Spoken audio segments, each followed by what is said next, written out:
I try to really express myself when I'm dancing. As I dance, there are a lot of emotions that come up for me, so... Remember Gregory Hines, a powerhouse on stage and screen, tap dancing legend and musical marvel. It's been 21 years since his passing, but his life wasn't all glitter and glam. Behind the bright lights were dark secrets and real-life nightmares. Now, his brother's documentary unveils the hidden truths of his journey. Curious about the untold story?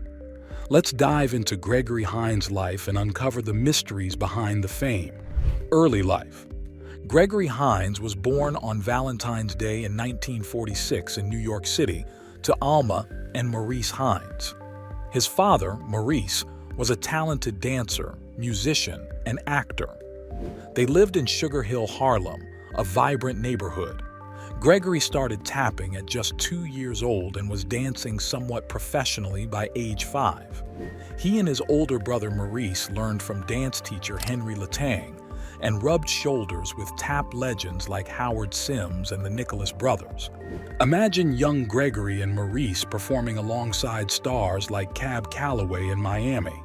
They were known as the Hines Kids, later changing their name to the Hines Brothers. When their father joined them as a drummer, they became Hines, Hines, and Dad in 1963. It was a true family affair. Gregory wasn't just a dancer. He was a musical magician with his tap shoes, creating rhythms that seemed to dance on their own. Hines had a relaxed and easygoing style. He often wore loose pants and snug shirts, which let him move freely and look modern at the same time. His clothing matched his dance style, comfortable yet lively, smooth yet sharp.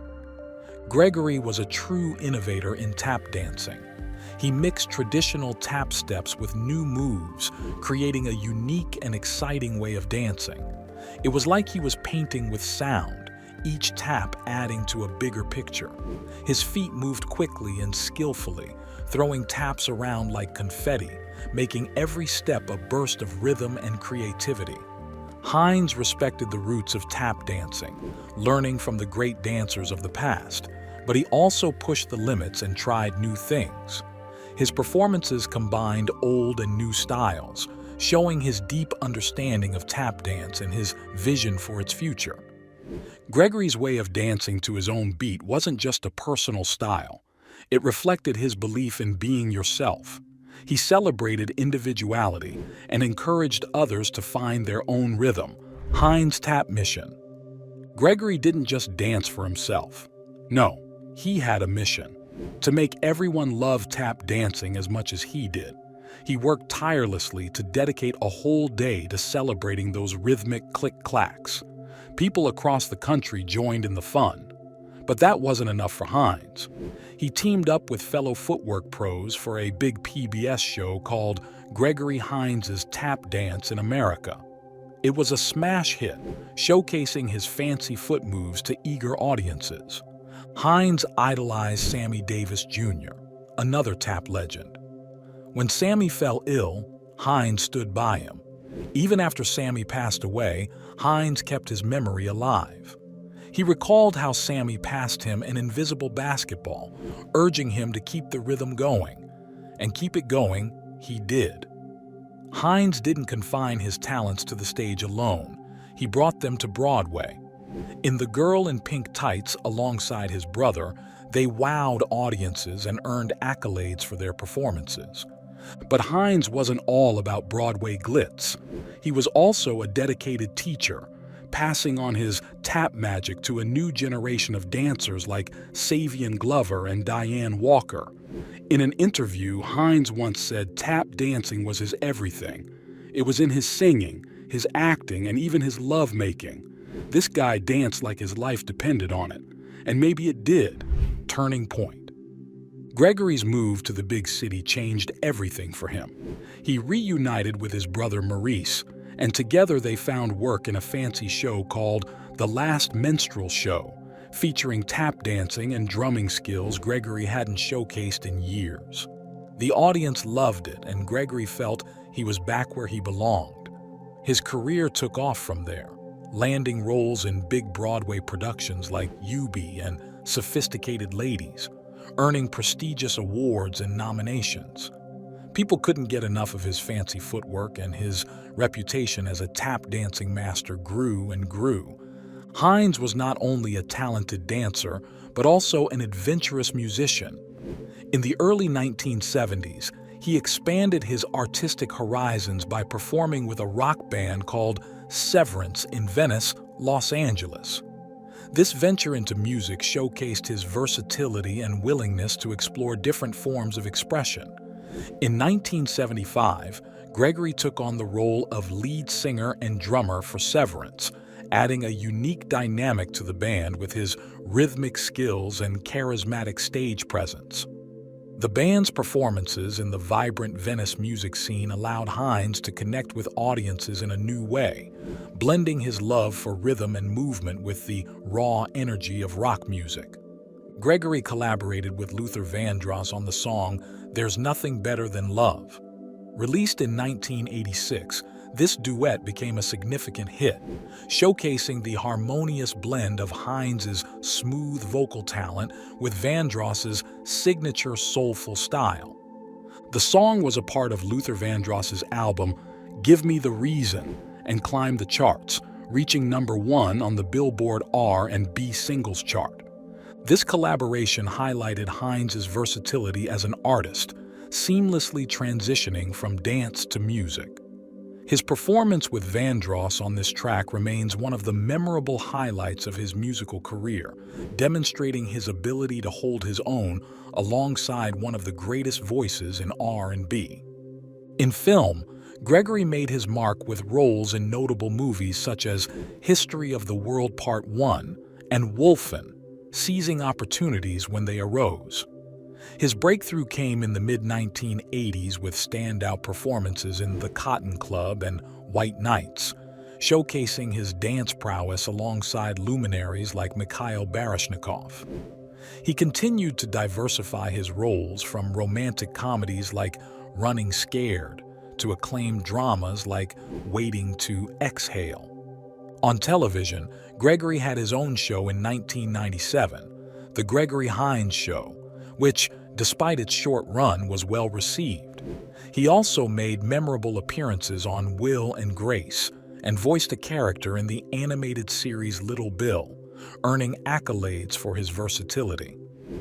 Throughout his career, Gregory faced challenges, including setbacks like being fired from a play, but his passion for his craft kept him going. He not only conquered Broadway and Hollywood, but also hosted the Tony Awards and continually pushed boundaries, breaking stereotypes in the roles he chose. Gregory Hines truly embodied the essence of a triple threat: dancing, acting, and hosting with unparalleled dedication and talent. Marriage and divorce. In his personal life, Hines had 2 marriages. His first marriage was to Patricia Panella. Together, they had a daughter named Daria. This period of his life was marked by the balance of his rising career and his responsibilities as a father and husband. Despite the demands of his profession, Gregory cherished his role as a father, nurturing a close bond with Daria. However, as his career flourished, the pressures and strains of maintaining a work-life balance became evident, leading to the eventual end of his marriage to Patricia. Following his divorce from Patricia, Gregory found love again with Pamela Coslow. They married and had a son named Zachary. This new chapter in his life saw Gregory continuing to juggle his career while being a devoted father to Zachary. The birth of his son brought him immense joy, and he often spoke about his children with pride and affection. However, like his first marriage, the union with Pamela faced its own set of challenges. Despite their efforts to make the marriage work, Gregory and Pamela eventually divorced. The end of both marriages added a layer of real-life drama to Gregory's story, reflecting the difficulties of managing personal relationships alongside a demanding career in the entertainment industry. These experiences influenced Gregory both personally and professionally, as he navigated the ups and downs of life with resilience and grace. In the last 3 years of his life, Gregory Hines found love once more with Negrita Jade, a bodybuilder and fitness expert from Toronto. Their relationship brought joy and companionship to Gregory during his final years, highlighting his enduring capacity for love and connection. Despite the challenges of a long-distance relationship, Gregory living in the United States and Negrita in Canada, they maintained a close and supportive connection. They frequently traveled to see each other and stayed in constant communication, demonstrating their commitment to making the relationship work. This romance added a unique dimension to Gregory's life. The distance between them could have been a barrier, but instead it became a testament to their dedication and love for each other. Their relationship was marked by mutual support and understanding, with Negrita providing emotional strength during challenging times. This relationship with Negrita Jade revealed a personal side of Gregory Hines, highlighting his resilience and the importance of love and companionship in his life. Their bond added depth to his story, showing how love can provide strength and joy, even in difficult circumstances. Making a difference. Hines wasn't an ordinary guy. He was passionate about making a positive impact in the world.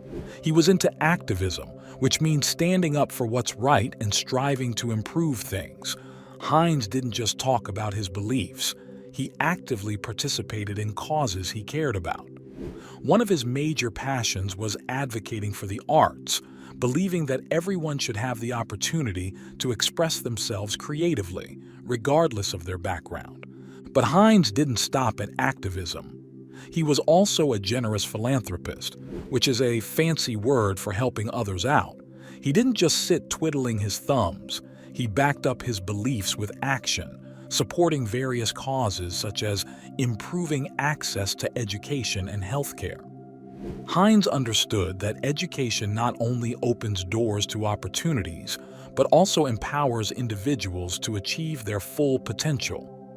Through his philanthropy, Gregory supported scholarships, educational programs, and initiatives that aim to enhance learning environments and resources for students of all backgrounds.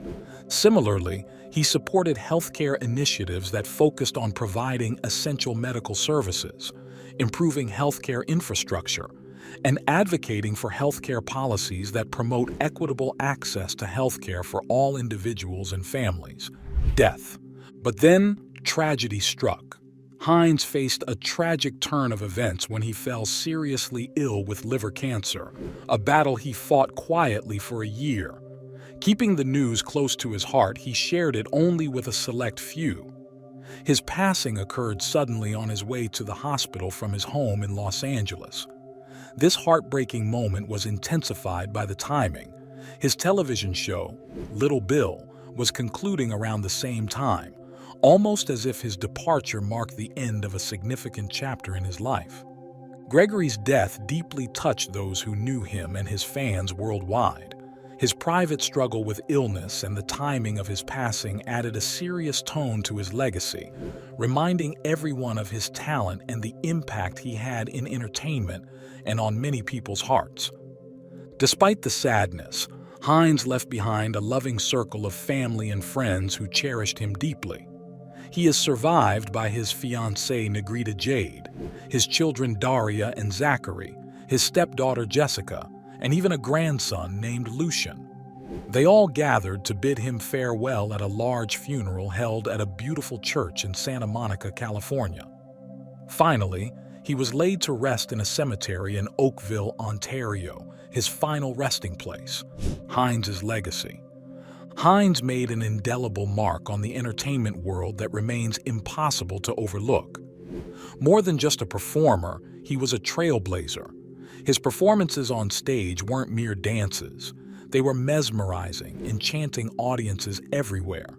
Hines didn't just shine for himself. He sparked inspiration in countless others who aspired to follow in his footsteps. Young performers saw him as a role model, dreaming of achieving greatness like him. Even though Hines is no longer with us, his spirit endures. He continues to be revered as a cultural icon, celebrated from Broadway to Hollywood and beyond. Hines demonstrated that one person can make a significant impact, whether by speaking up for beliefs or extending a helping hand to those in need. We can all emulate Hines by dedicating ourselves wholeheartedly to our passions. That, my friends, is the true essence of activism and philanthropy. Despite his passing, Hines's legacy lives on. The United States Postal Service paid tribute to him in a special way by featuring his likeness on a postage stamp as part of their Black Heritage series. They honored him with a ceremony at a school in Buffalo, ensuring that Hines has become an enduring part of history, never to be forgotten. I want to thank you for watching, and please give a like and subscribe if you enjoyed it. Till next time.